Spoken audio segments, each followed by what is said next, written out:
ಸದಾ ಎನ್ನ ಹೃದಯದಲ್ಲಿ ವಾಸ ಮಾಡೋ ಶ್ರೀಹರಿ. ಸದಾ ಎನ್ನ ಹೃದಯದಲ್ಲಿ ವಾಸ ಮಾಡೋ ಶ್ರೀಹರಿ. ಸದಾ ಎನ್ನ ಹೃದಯದಲ್ಲಿ ವಾಸ ಮಾಡೋ ಶ್ರೀಹರಿ. ನಾದಮೂರ್ತಿ ನಿನ್ನ ಪಾದ, ನಾದಮೂರ್ತಿ ನಿನ್ನ ಪಾದ ಮೋದದಿಂದ ಭಜಿಸುವೆ.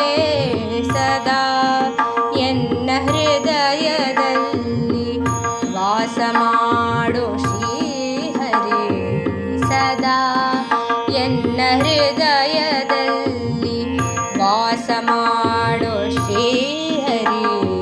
ಸದಾ ಎನ್ನ ಹೃದಯದಲ್ಲಿ ವಾಸ ಮಾಡೋ ಶ್ರೀಹರಿ.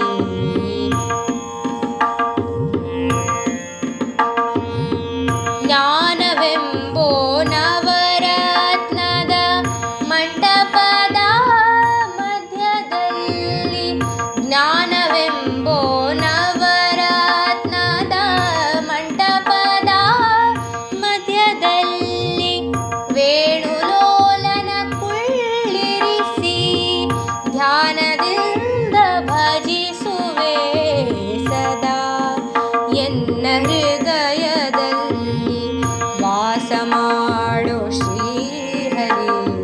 ಸದಾ ಎನ್ನ ಹೃದಯದಲ್ಲಿ ವಾಸ ಮಾಡೋ ಶ್ರೀಹರಿ.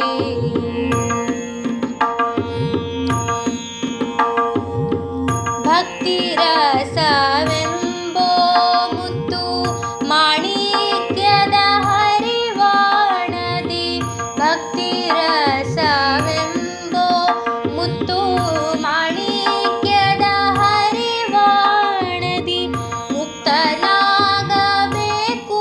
ಎಂಬ ಮುತ್ತಿನಾರತಿಯತ್ತುವೆ. ಸದಾ ಎನ್ನ ಹೃದಯದಲ್ಲಿ ವಾಸ ಮಾಡೋ ಶ್ರೀಹರಿ. ಸದಾ ಎನ್ನ ಹೃದಯದಲ್ಲಿ ವಾಸ ಮಾಡೋ ಶ್ರೀಹರಿ.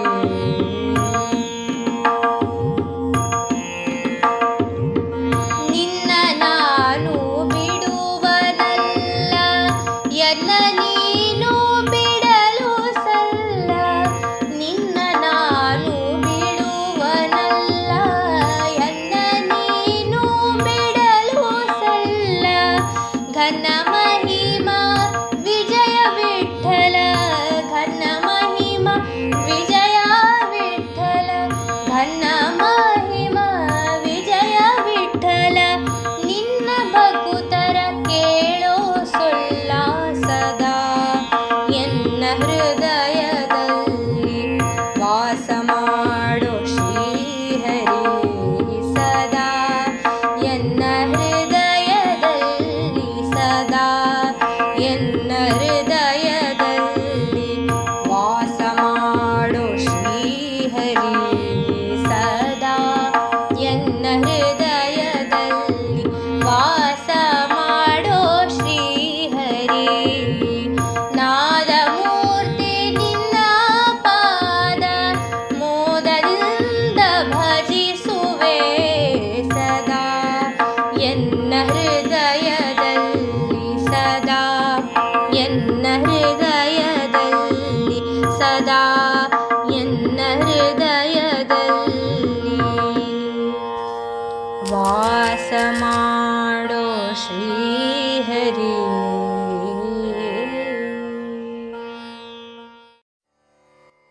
ಈ ಜಗದಲ್ಲಿ ಎಲ್ಲರೂ ಸಾಧು ಸಂತರ ದರ್ಶನ ಪಡೆಯಲು ಹಾತೊರೆಯುತ್ತಿದ್ದಾರೆ. ಹಾಗಿದ್ದರೆ ಸಾಧು ಸಂತರ ದರ್ಶನದಿಂದ ಆಗುವ ಲಾಭವಾದರೂ ಏನು? ಈ ಪ್ರಶ್ನೆಗೆ ಉತ್ತರವನ್ನು ದೇವೋತ್ತಮ ಪರಮ ಪುರುಷನಾದ ಕೃಷ್ಣನ ಬಳಿ ಕೇಳಬೇಕು. ನಾನು ಈಗಲೇ ಗೋಲೋಕಕ್ಕೆ ಹೋಗುತ್ತೇನೆ.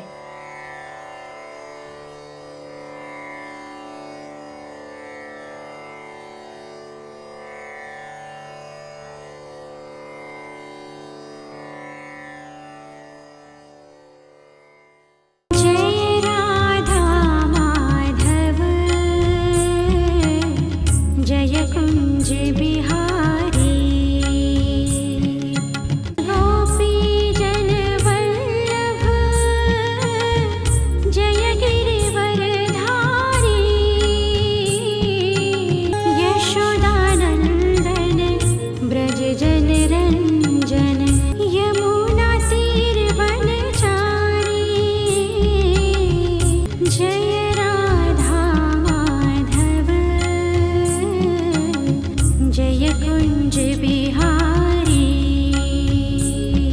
जय राधा माधव जय कुंज बिहारी जय राधा माधव जय कुंज बिहारी हरे कृष्णा कृष्ण कृष्ण हरे हरे हरे राम राम राम हरे हरे. ನಾರದ ಮುನಿಗಳಿಗೆ ನನ್ನ ನಮಸ್ಕಾರಗಳು. ಬಹಳ ದಿನಗಳ ನಂತರ ನಿಮ್ಮ ದರ್ಶನ ಆಗುತ್ತಿದೆ. ಎಲ್ಲ ಸೌಖ್ಯವೇ? ನಿಮ್ಮ ಮನದಾಳದಲ್ಲಿ ಯಾವುದೋ ಚಿಂತೆ ನಿಮ್ಮನ್ನು ಕಾಡುತ್ತಿದೆಯಲ್ಲ? ತಾಯಿ, ನಿನಗೆ ತಿಳಿಯದ್ದು ಏನಿದೆ? ನನಗೆ ಮನದಾಳದಲ್ಲಿ ಒಂದು ಸಂದೇಹ ತುಂಬಾ ಸಮಯದಿಂದ ಕಾಡುತ್ತಿದೆ. ಅದನ್ನು ದೇವೋತ್ತಮ ಪರಮ ಪುರುಷನಾದ ಕೃಷ್ಣನ ಬಳಿ ಕೇಳಬೇಕು ಎಂದು ಇಲ್ಲಿಗೆ ಬಂದಿರುವೆ. ಶ್ರೀಕೃಷ್ಣನಿಗೂ ಭಕ್ತರಾದ ನಿಮ್ಮನ್ನು ನೋಡಬೇಕು ಎಂದೆನಿಸಿತ್ತು. ಹಾಗಾಗಿ ಅವರೇ ನಿಮ್ಮ ಮನಸ್ಸಿನಲ್ಲಿ ಈ ಸಂಶಯದ ಬೀಜವನ್ನು ಬಿತ್ತಿರಬೇಕು, ಅಲ್ಲವೇ ಪ್ರಭು? ಶ್ರೀಕೃಷ್ಣನು ಜಗನ್ನಾಟಕ ಸೂತ್ರಧಾರಿ. ಅವನ ಇಚ್ಛೆ ಇಲ್ಲದೆ ಒಂದು ಹುಲ್ಲುಕಡ್ಡಿ ಕೂಡ ಅಲುಗಾಡುವುದಿಲ್ಲ. ಹಾಗಿದ್ದಲ್ಲಿ ನನ್ನ ಬರುವಿಕೆ ಕೂಡ ಅವನ ಕೃಪೆಯಿಂದಲೇ, ಅಲ್ಲವೇ ತಾಯಿ? ನಾನು ನಿನ್ನ ಬರುವಿಕೆಯನ್ನೇ ಕಾಯುತ್ತಿದ್ದೆ. ಹೇಳು ನಾರದ, ಏನು ನಿನ್ನ ಸಂದೇಹ? ಏನಾದರೂ ಗೌಪ್ಯವಾದ ವಿಷಯವೇ? ನಾನು ನಿಮ್ಮ ಸಂಭಾಷಣೆಯನ್ನು ಕೇಳಬಹುದೇ? ಅಗತ್ಯವಾಗಿ ತಾಯಿ, ನಿಮಗೆ ತಿಳಿಯದ್ದು ಏನಿದೆ? ನಾನು ಆಗಲೇ ಹೇಳಿದಂತೆ ನೀವು ಭಗವಂತನ ಅಂತರಂಗ ಶಕ್ತಿ. ನಿಮ್ಮಿಂದಲೇ ಈ ಸಂಪೂರ್ಣ ಆಧ್ಯಾತ್ಮಿಕ ಜಗತ್ತು ಸೃಷ್ಟಿಯಾಗಿದೆ.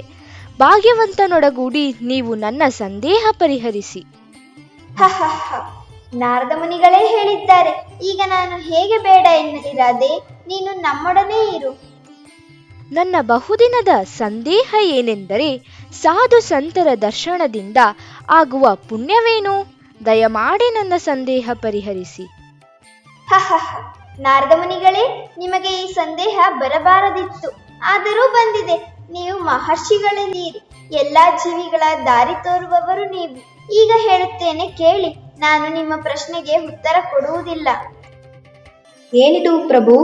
ಅದಕ್ಕೆ ನಾನು ಮುಂಚೆಯೇ ಕೇಳಿದ್ದು, ನಾನು ಇಲ್ಲಿ ಇರಬಹುದೇ ಎಂದು. ಹಾಗಲ್ಲ ರಾಧೆ, ನಾನು ಈ ಉತ್ತರವನ್ನು ಯಾರು ಹೇಳುತ್ತಾರೋ ಅವರ ಬಳಿಗೆ ನಾರದ ಮುನಿಗಳನ್ನು ಕಳುಹಿಸುತ್ತೇನೆ. ನಿಮಗೆ ತಿಳಿಯದ್ದು ಏನಿದೆ ಪ್ರಭು? ನನ್ನನ್ನು ಏಕೆ ಕಾಯಿಸುತ್ತೀರಿ? ಈಗಲೇ ಹೇಳಿ. ನಿನಗೆ ಉತ್ತರ ಬೇಕೆಂದರೆ ನೀನು ಅವರ ಬಳಿ ಹೋಗಲೇಬೇಕು. ನಿಮ್ಮ ಇಚ್ಛೆ ಪ್ರಭು, ಹೇಳಿ. ನಾನು ಯಾರನ್ನು ಕೇಳಲಿ? ನೀನು ಈ ಕೂಡಲೇ ಭೂಲೋಕದ ಕಾಶಿನಗರಕ್ಕೆ ಹೋಗು. ಊರಿನ ಹೊರಗೆ ದೇವಾಲಯದ ಬಳಿ ಒಂದು ಆಲದ ಮರವಿದೆ. ಆ ಮರದ ಕೆಳಗೆ ಒಂದು ಸಗಣಿ ಹುಳು ಇದೆ. ಅದು ಸಗಣಿಯನ್ನು ಮುಂಡೆ ಮಾಡಿ ಹಿಂದು ಮುಂದಾಗಿ ತಳ್ಳಿಕೊಂಡು ಹೋಗುತ್ತಿರುತ್ತದೆ. ಅದನ್ನು ಕೇಳು, ಅದು ನಿನಗೆ ಉತ್ತರ ಕೊಡುತ್ತದೆ. ಹುಳ? ಅದೋ ಸಣ್ಣ ಹುಳ, ಅದು ನನಗೆ ಉತ್ತರ ಕೊಡುತ್ತದೆಯೇ? ಭಗವಂತ, ನಿನ್ನ ಇಚ್ಛೆಯಂತೆ ಆಗಲಿ. ಇಗೋ, ಈಗಲೇ ಹೊರಡುವೆ. ಪ್ರಭು, ಮಹರ್ಷಿಗಳಿಗೆ ಏಕೆ ಈ ಪರೀಕ್ಷೆ? ಅವರು ಯಾವಾಗಲೂ ತ್ರಿಲೋಕಗಳನ್ನು ಸಂಚರಿಸುತ್ತಾರೆ. ಮತ್ತೆ ಅವರನ್ನು ಭೂಲೋಕಕ್ಕೆ ಏಕೆ ಕಳುಹಿಸಿದಿರಿ? ನಾರದ ಮುನಿಗಳಿಗೆ ಒಂದು ಶಾಪವಿದೆ. ಹಾಗಾಗಿ ಅವರು ಒಂದು ಜಾಗದಲ್ಲಿ ನಿಲ್ಲುವುದಿಲ್ಲ. ನಾರದ ಮುನಿಗಳಿಗೂ ಶಾಪವೇ? ಯಾರು ಕೊಟ್ಟಿದ್ದು? ಬ್ರಹ್ಮದೇವರ ಪುತ್ರರಾದ ದಕ್ಷ ಪ್ರಜಾಪತಿಯು ಸ್ವಯಂಭುವ ಮನುವಿನ ಮಗಳಾದ ಪಾಂಚಜನಿಯನ್ನು ವಿವಾಹವಾದನು. ಅವರಿಗೆ ಮನುಷ್ಯ ಸಂತತಿ ವೃದ್ಧಿಗೆ ಬ್ರಹ್ಮದೇವರ ಆದೇಶವಿದ್ದುದರಿಂದ 10,000 ಪುತ್ರರನ್ನು ಪಡೆದರು. ಅವರನ್ನು ಆರ್ಯಶ್ವ ಎಂದು ಕರೆಯಲಾಯಿತು. ಆಮೇಲೆ ಪ್ರಭು? ದಕ್ಷ ಪ್ರಜಾಪತಿಯು ತನ್ನ 10,000 ಪುತ್ರರಿಗೆ ಸಂತಾನೋತ್ಪತ್ತಿ ಮಾಡಲು ಆದೇಶಿಸಿದನು. ಅವರೆಲ್ಲ ಪಶ್ಚಿಮ ದಿಕ್ಕಿಗೆ ಹೋದರು. ಪಶ್ಚಿಮ ದಿಕ್ಕಿನಲ್ಲಿ ಸಿಂಧೂ ನದಿ ಸಮುದ್ರವನ್ನು ಸಂಧಿಸುವ ಜಾಗದಲ್ಲಿ ನಾರಾಯಣ ಸರೋವರ ಎಂಬ ಮಹಾನ್ ತೀರ್ಥಕ್ಷೇತ್ರವಿದೆ. ಆಧ್ಯಾತ್ಮಿಕ ಪ್ರಜ್ಞೆಯಲ್ಲಿ ಮುನ್ನಡೆಯನ್ನು ಸಾಧಿಸಿದ ಅನೇಕ ಮಂದಿ ಋಷಿಗಳು ಮತ್ತಿತರರು ಅಲ್ಲಿ ವಾಸ ಮಾಡುತ್ತಾರೆ. ತಂದೆಯ ಇಚ್ಛೆಯನ್ನು ಪೂರೈಸಲು ವ್ರತ ತಪಸ್ಸುಗಳನ್ನು ಆಚರಿಸಿದರು. ಅರ್ಯಶ್ಯರು ತಮ್ಮ ತಂದೆಯ ಆಜ್ಞೆಯನ್ನು ಪಾಲಿಸಿದರೆ? ಪಾಲಿಸಲು ನಾರದರು ಬಿಡಬೇಕಲ್ಲ.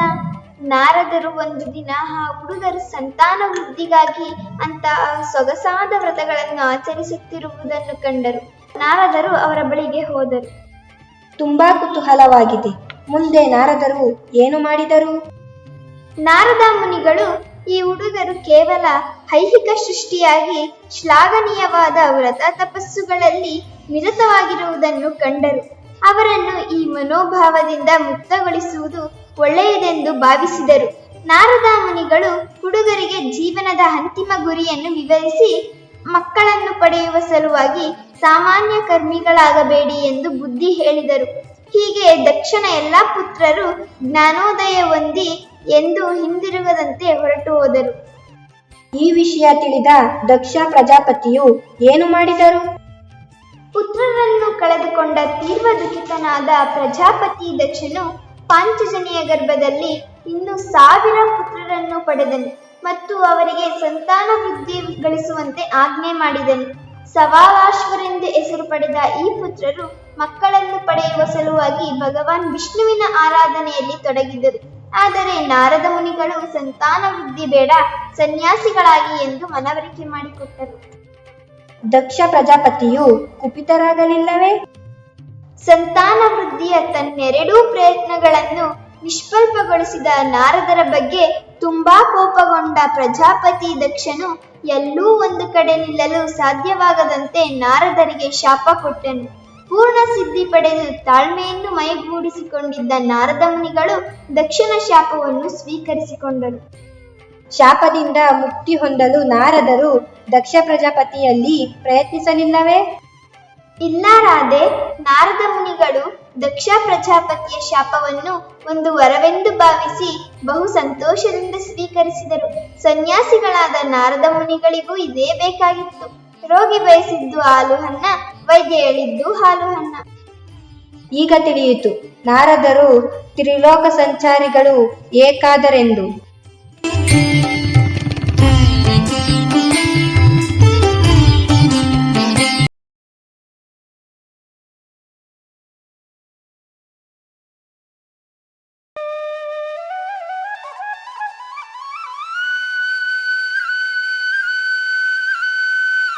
ಹರೇ ಕೃಷ್ಣ ಹರೇ ಕೃಷ್ಣ ಕೃಷ್ಣ ಕೃಷ್ಣ ಹರೇ ಹರೇ ಹರೇ ರಾಮ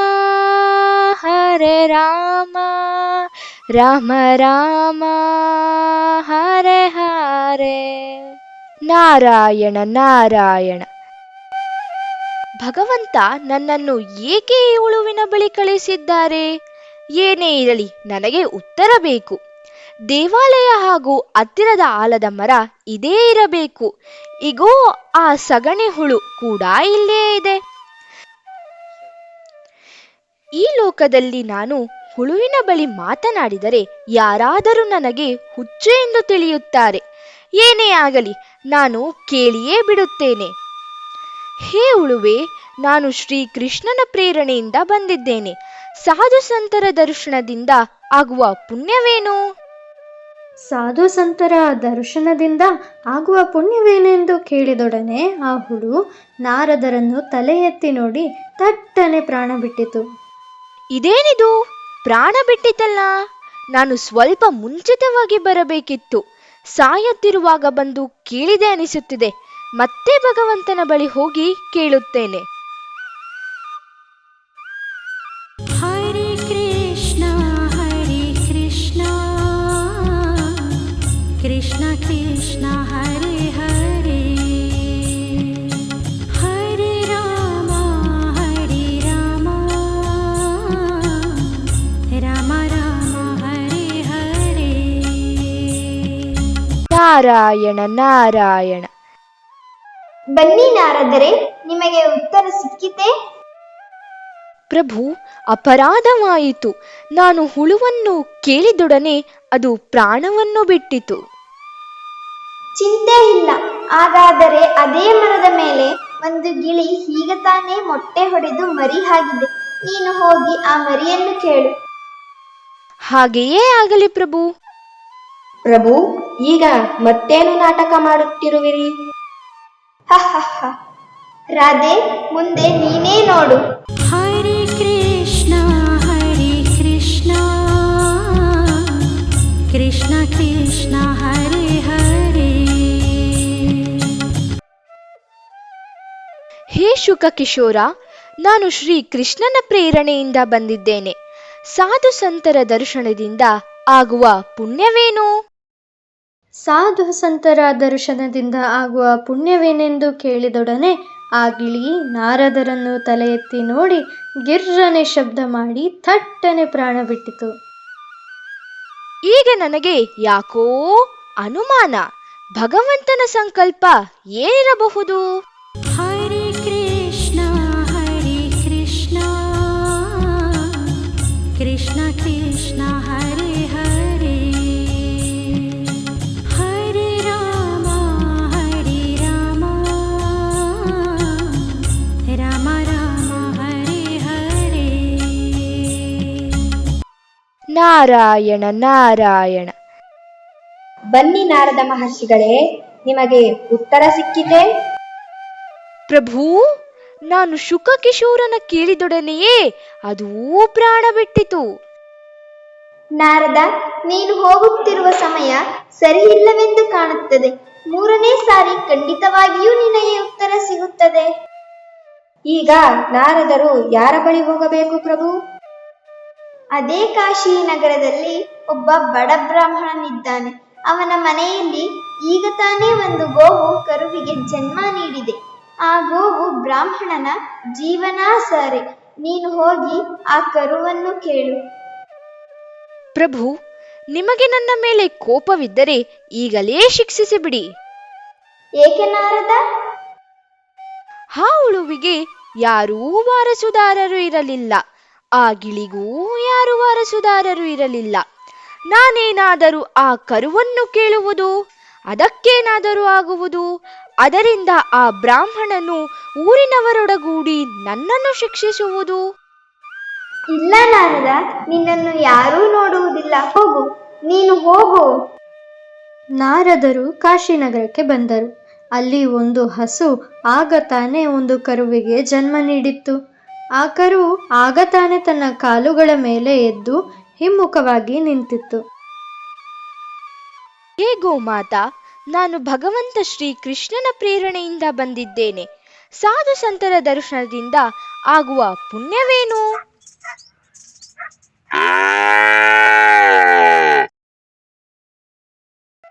ಇದೆಂತ ಘೋರ ಸನ್ನಿವೇಶ! ನಾನು ಸಾಧು ಸಂತರ ದರ್ಶನದಿಂದ ಆಗುವ ಪುಣ್ಯವೇನು ಎಂದು ಕೇಳಿದೊಡನೆಯೇ ಆ ಕರು ತಲೆ ಎತ್ತಿ ನನ್ನನ್ನು ನೋಡಿ ಅಂಬಾ ಎಂದು ಪ್ರಾಣ ಬಿಟ್ಟಿತಲ್ಲ. ಈಗ ನನಗೆ ಉತ್ತರ ಸಿಕ್ಕಿತು. ನಾನು ಯಾರನ್ನಾದರೂ ಈ ಪ್ರಶ್ನೆಯನ್ನು ಕೇಳಿದರೆ ಅವರು ಸಾಯುತ್ತಾರೆ.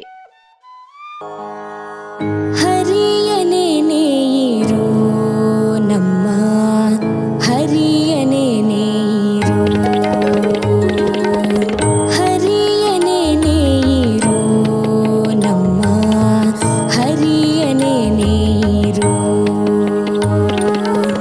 ಬರಿಯ ಮಾತನಾಡಿ ಬಾಯ ಬರಡು ಮಾಡಿ ಕೆಡಲು ಬೇಡಿ, ಹರಿಯನೇ ನೀರು ನಮ್ಮ ಹರಿಯನೇ ನೀರು. ಬರಿಯ ಮಾತನಾಡಿ ಬಾಯ ಬರಡು ಮಾಡಿ ಕೆಡಲು ಬೇಡಿ, ಹರಿಯನೇ ನೀರು ನಮ್ಮ ಹರಿಯನೇ ನೀರು.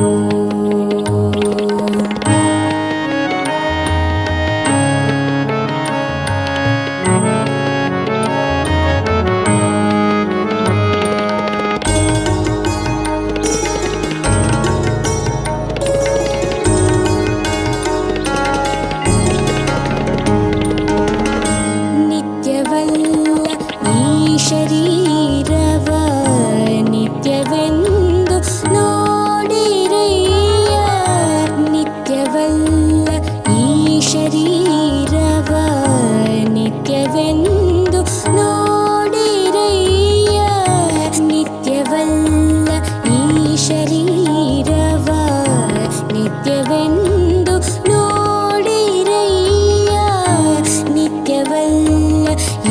ಶರೀರವ ನಿತ್ಯವೆಂದು ನೋಡಿರಯ್ಯ ಹೊತ್ತು ಕಳೆಯಬೇಡಿ ಕಾಲ ಮೃತ್ಯು ಬಾಹುದೇಗಲೇ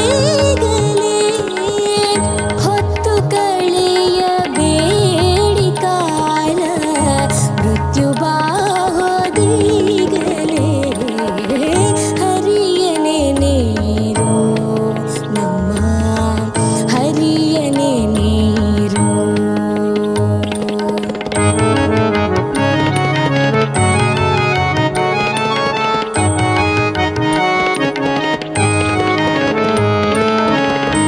ಮೆಟ್ಟೆ ಪುಣ್ಯ ಕ್ಷೇತ್ರವನ್ನು ಸುಟ್ಟು ಹೋಗದಯ್ಯ ಪಾಪ ಮೆಟ್ಟೆ ಪುಣ್ಯ ಕ್ಷೇತ್ರವನ್ನು ಸುಟ್ಟು ಹೋಗದಯ್ಯ ಪಾಪ ಮುಟ್ಟಿ ಭಜಿಸಿರಯ್ಯ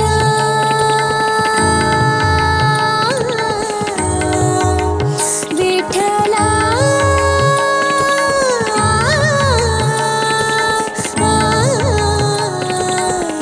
ಹರೇ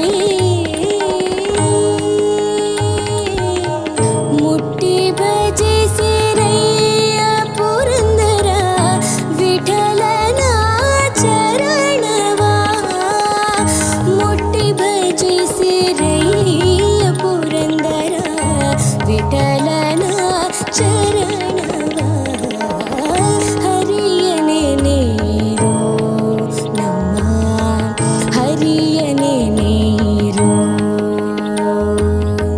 ಬರಿಯ ಮಾತನಾಡಿ ಬಾಯ ಬರಡು ಮಾಡಿ ಕೆಡಲು ಬೇಡಿ ಹರಿಯನೆ ನೀರು ನಮ್ಮ ಹರಿಯನೆ ನೀರು ನಮ್ಮ ಹರಿಯನೆ ನೀರು ನಮ್ಮ ಹರಿಯನೆ ನೀರು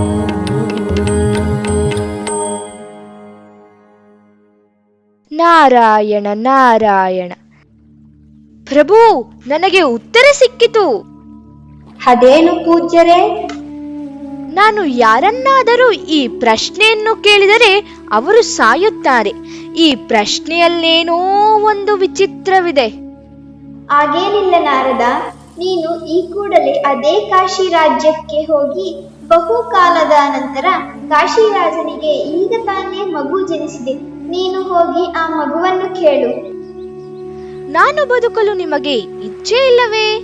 ನಾನೇನಾದರೂ ಆ ಮಗುವಿಗೆ ಪ್ರಶ್ನೆಯನ್ನು ಕೇಳುವುದು, ಅದು ದೇಹತ್ಯಾಗ ಮಾಡುವುದು, ಆ ರಾಜ ನನ್ನನ್ನು ಹಿಡಿದು ಸೆರೆಮನೆಯಲ್ಲಿ ಶಿಕ್ಷಿಸುವುದು ಬೇಡ ಪ್ರಭು, ನಾನು ಹೋಗುವುದಿಲ್ಲ. ನಿನ್ನ ಸಂದೇಹಕ್ಕೆ ಉತ್ತರ ಬೇಕೆಂದರೆ ನೀನು ಹೋಗಲೇಬೇಕು. ಇದು ನನ್ನ ಅಪ್ಪಣೆ. ಪ್ರಭು ಚಿತ್ತ, ನಾನು ಈಗಲೇ ಹೊರಡುತ್ತೇನೆ. ಮಾತೆ, ನಾನು ನಿಮ್ಮನ್ನು ಇದೇ ಕಡೆ ಬಾರಿ ನೋಡಬಹುದೆನಿಸುತ್ತಿದೆ. ಪ್ರಭು, ನಾರದರನ್ನು ಹೀಗೇಕೆ ಪರೀಕ್ಷಿಸುತ್ತಿರುವಿರಿ? ಅವರ ಸ್ಥಿತಿ ದಯನೀಯವಾಗಿದೆ. ರಾಧೆ, ನೀನು ನಾರದರನ್ನು ಒಬ್ಬ ಸಾಮಾನ್ಯ ಮುನಿ ಎಂದು ತಿಳಿದಿರುವೆ. ಅವರ ಹಿಂದಿನ ಜನ್ಮ ವೃತ್ತಾಂತ ನಿನಗೆ ತಿಳಿದಿದೆಯೇ? ಇಲ್ಲ ಪ್ರಭು, ಅವರು ಬ್ರಹ್ಮ ಮಾನಸ ಪುತ್ರರೆಂದು ಮಾತ್ರ ನನಗೆ ತಿಳಿದಿದೆ. ನಾರದರು ಹಿಂತಿರುಗಿ ಬರುತ್ತಾರಲ್ಲ, ಅವರ ಬಾಯಿಂದಲೇ ನೀನು ಕೇಳು. ನಾರದರು ಕಾಶಿರಾಜನ ಅರಮನೆಗೆ ಬಂದರು. ರಾಜನಿಗೆ ಮಹರ್ಷಿ ನಾರದರು ಬಂದಿರುವುದನ್ನು ಕಂಡು ಬಹು ಸಂತೋಷವಾಯಿತು. ತನ್ನ ಪುತ್ರ ಹುಟ್ಟಿದ ಗಳಿಗೆ ತುಂಬ ಚೆನ್ನಾಗಿದೆ, ಬ್ರಹ್ಮ ಮಾನಸ ಪುತ್ರರಾದ ನಾರದರು ಬಂದಿರುವರು ಎಂದು ತಿಳಿದು ರಾಜನು ನಾರದರನ್ನು ಸತ್ಕರಿಸಿದನು. ನಾರದರ ಕೈಯಲ್ಲಿ ತನ್ನ ಮಗುವನ್ನು ಇಟ್ಟು ಆಶೀರ್ವದಿಸಲು ಕೋರಿದರು. ಸುತ್ತಲೂ ಯಾರೂ ಇಲ್ಲದನ್ನು ಕಂಡು ನಾರದರು ಆ ಪುಟ್ಟ ಕಂದನನ್ನು ಕೇಳಿದರು. ನನಗೆ ಸಂದೇಹ ಕಾಡುತ್ತಿದೆ. ಈ ಮಗುವಿನಲ್ಲಿ ಪ್ರಶ್ನೆ ಕೇಳಲೋ ಬೇಡವೋ? ಕೇಳಿದರೆ ಈ ಮಗು ಸತ್ತರೆ? ಏನೇ ಆಗಲಿ, ನನ್ನ ಸಂದೇಹ ಪರಿಹಾರ ಆಗಬೇಕೆಂದರೆ ನಾನು ಕೇಳಲೇಬೇಕು. ಹೇ ಕಂದ, ನಿನ್ನಲ್ಲಿ ನನ್ನ ಒಂದು ಪ್ರಶ್ನೆ ಇದೆ. ನಾನು ಭಗವಂತ ಶ್ರೀ ಕೃಷ್ಣನ ಪ್ರೇರಣೆಯಿಂದ ಬಂದಿದ್ದೇನೆ. ಸಾಧು ಸಂತರ ದರ್ಶನದಿಂದ ಆಗುವ ಪುಣ್ಯವೇನು? ಮಗು ಉತ್ತರಿಸಿತು. ಹುಳುವಾಗಿ ಹುಟ್ಟಿದ್ದ ನನಗೆ ಹೇಗೆ ಜೀವನ ಸಾಗಿಸುವುದು ಅಂತ ಯೋಚಿಸುತ್ತಿರುವಾಗ ಪರಮ ಭಾಗವತೋತ್ತಮ ನಾರದ ನಿನ್ನ ದರ್ಶನ ಆಯಿತು.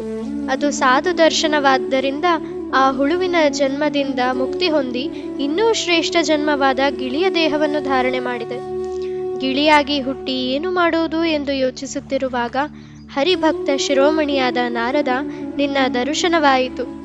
ಕೂಡಲೇ ಆ ದೇಹ ತೊರೆದು ಇನ್ನೂ ಶ್ರೇಷ್ಠ ಜನ್ಮವಾದ ಗೋವು ಆದೆ. ಇನ್ನೂ ನಿಲ್ಲಲೂ ಆಗದ ನನಗೆ ತ್ರಿಲೋಕ ಸಂಚಾರಿಗಳಾದ ನಾರದ ನಿಮ್ಮ ದರ್ಶನವಾಯಿತು. ಕೂಡಲೇ ಆ ಗೋವಿನ ದೇಹ ತೊರೆದು ಇನ್ನೂ ಪವಿತ್ರವಾದ ಮಾನವ ಜನ್ಮವನ್ನು ಪಡೆದೆ. ಮಾನವನಾಗಿ ಹುಟ್ಟಿ ಇನ್ನೂ ಪ್ರಪಂಚವನ್ನೇ ನೋಡಿರಲಿಲ್ಲ ಹಾಗೂ ಅರ್ಥ ಮಾಡಿಕೊಂಡಿರಲಿಲ್ಲ. ಆಗಲೇ ಶ್ರೇಷ್ಠ ಗುರುಗಳು, ಮಹರ್ಷಿಗಳು, ಸಾಧುಗಳೂ ಆದ ನಿಮ್ಮ ದರ್ಶನವಾಯಿತು. ಆಗ ನಾನು ಭವಬಂಧನದಿಂದ, ಜನನ ಮರಣಗಳ ಚಕ್ರದಿಂದ ಮುಕ್ತಿ ಪಡೆದೆ.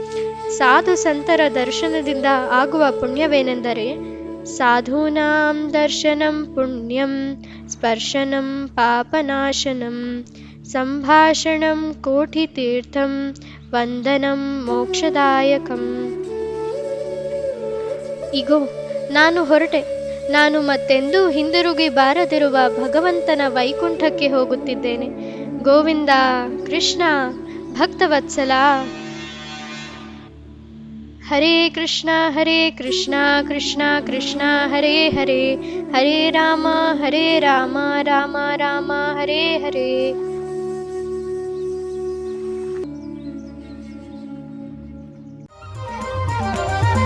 ಹರಿನಾರಾಯಣ ಹರಿನಾರಾಯಣ ಹರಿನಾರಾಯಣ ಎನು ಮನವೇ. ಹರಿನಾರಾಯಣ ಹರಿನಾರಾಯಣ ಹರಿನಾರಾಯಣ ಎನು ಮನವೇ. ನಾರಾಯಣನೆಂಬ ನಾಮದ ಬೀಜವ, ನಾರಾಯಣನೆಂಬ ನಾಮದ ಬೀಜವ ನಾರದ ಬಿತ್ತಿದ ಧರೆಯೊಳಗೆ, ನಾರದ ಬಿತ್ತಿದ ಧರೆಯೊಳಗೆ. ಹರಿನಾರಾಯಣ ಹರಿನಾರಾಯಣ ಹರಿನಾರಾಯಣ ಎನು ಮನವೇ.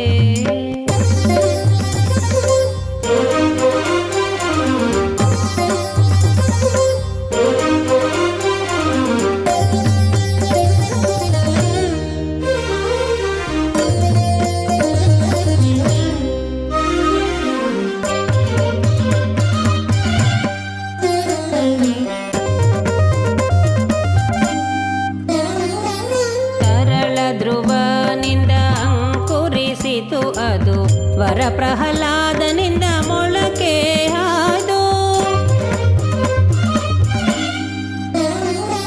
ತರಳ ಧ್ರುವನಿಂದ ಅಂಕುರಿಸಿತು ಅದು, ವರ ಪ್ರಹ್ಲಾದನಿಂದ ಮೊಳಕೆ ಹಾದು. ಧರಣಿ ಶರುಕ್ಮಾಂಗದನಿಂದ ಚಿಗುರಿತು, ಧರಣಿ ಶರುಕ್ಮಾಂಗದನಿಂದ ಚಿಗುರಿತು. ಕುರುಪಿತ ಮಹನಿಂದ ಹೋವಾಯ್ತು, ಕುರುಪಿತ ಮಹನಿಂದ ಹೋವಾಯ್ತು. ಹರಿನಾರಾಯಣ ಹರಿನಾರಾಯಣ ಹರಿನಾರಾಯಣ ಎನು ಮನವೇ. ಹರಿನಾರಾಯಣ ಹರಿನಾರಾಯಣ ಹರಿನಾರಾಯಣ ಎನು ಮನವೇ.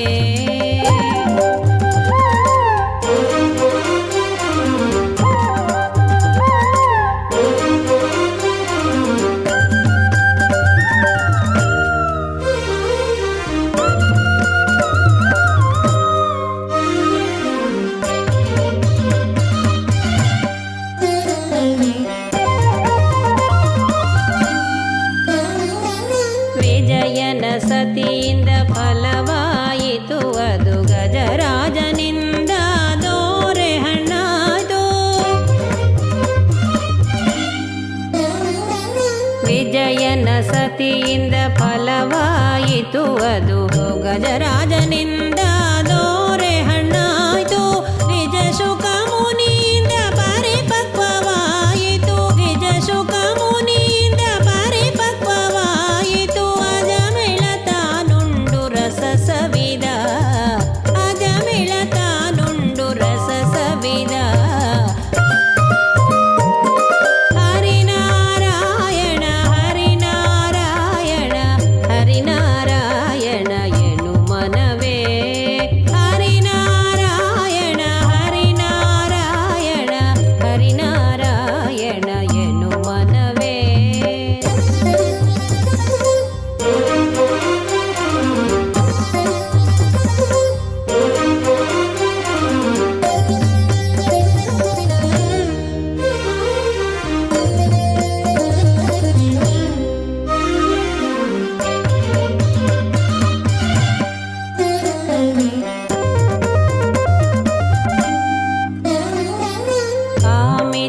ಫಲವಿವ ನಾಮ ಹೊಂದಿರಲು ನೇಮ ಹೋಮ ಜಪ ತಪವೇಕೆ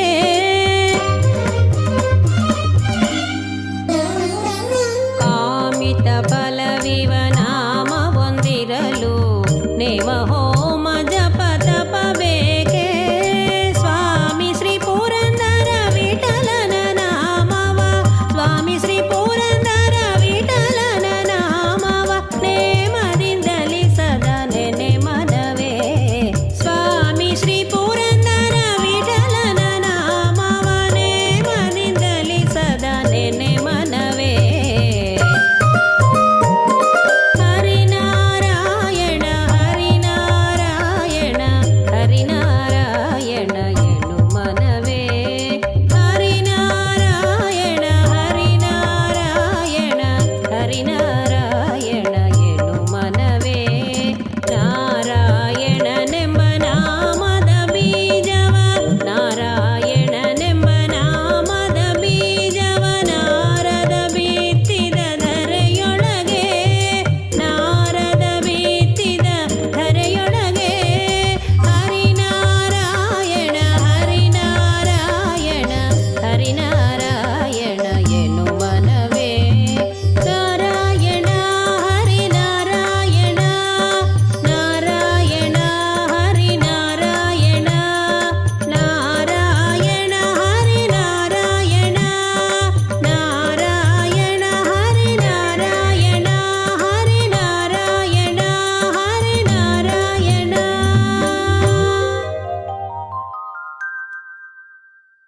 ನಿನ್ನ ನಿರಾತಂಕ ಮುಖ ನಿನಗೆ ಉತ್ತರ ಸಿಕ್ಕಿದೆ ಎಂದು ತೋರುತ್ತದೆ ಅಲ್ಲವೇ ನಾರದ? ಹೌದು ಪ್ರಭು. ಸಾಧೂನಾಂ ದರ್ಶನಂ ಪುಣ್ಯಂ ಸ್ಪರ್ಶನಂ ಪಾಪನಾಶನಂ ಸಂಭಾಷಣಂ ಕೋಟಿ ತೀರ್ಥಂ ವಂದನಂ ಮೋಕ್ಷದಾಯಕಂ. ಸಾಧು ದರ್ಶನದಿಂದ ಪುಣ್ಯವೂ ಪ್ರಾಪ್ತಿಯಾಗುತ್ತದೆ, ಸಾಧು ಸ್ಪರ್ಶದಿಂದ ಪಾಪನಾಶ ಹೊಂದುತ್ತದೆ. ಸಾಧುವಿನೊಡನೆ ಸಂಭಾಷಣೆ ಕೋಟಿ ತೀರ್ಥಕ್ಕೆ ಸಮ. ಸಾಧುವಿಗೆ ವಂದಿಸುವುದು ಮೋಕ್ಷಕ್ಕೆ ದಾರಿಯಾಗುತ್ತದೆ. ನಾರದ, ನಿನ್ನ ಹಿಂದಿನ ಜನ್ಮ ವೃತ್ತಾಂತವನ್ನು ರಾಧೆ ಕೇಳಬಯಸಿದ್ದಾಳೆ. ನಿನ್ನ ಮತ್ತು ವೇದವ್ಯಾಸರ ಸಂಭಾಷಣೆಯನ್ನು ರಾಧನಿಗೆ ವಿವರಿಸು. ತಾಯಿ, ಇದು ನಡೆದದ್ದು ಹಿಂದಿನ ಕಲ್ಪದಲ್ಲಿ. ಬ್ರಹ್ಮದೇವರ ಒಂದು ಹಗಲು ಅಂದರೆ ಅದು ಒಂದು ಕಲ್ಪ. ಒಂದು ಕಲ್ಪವೆಂದರೆ 14 ಮನ್ವಂತರಗಳು. ಒಂದು ಕಲ್ಪವೆಂದರೆ 1000 ಚತುರ್ಯುಗಗಳ ಚಕ್ರ. ಒಂದು ಚತುರ್ಯುಗವೆಂದರೆ ಸತ್ಯ, ತ್ರೇತ, ದ್ವಾಪರ, ಕಲಿಯುಗಗಳ ಒಂದು ಚಕ್ರ, ಅಂದರೆ 4320 ಕೋಟಿ ಮಾನವ ವರ್ಷಗಳು.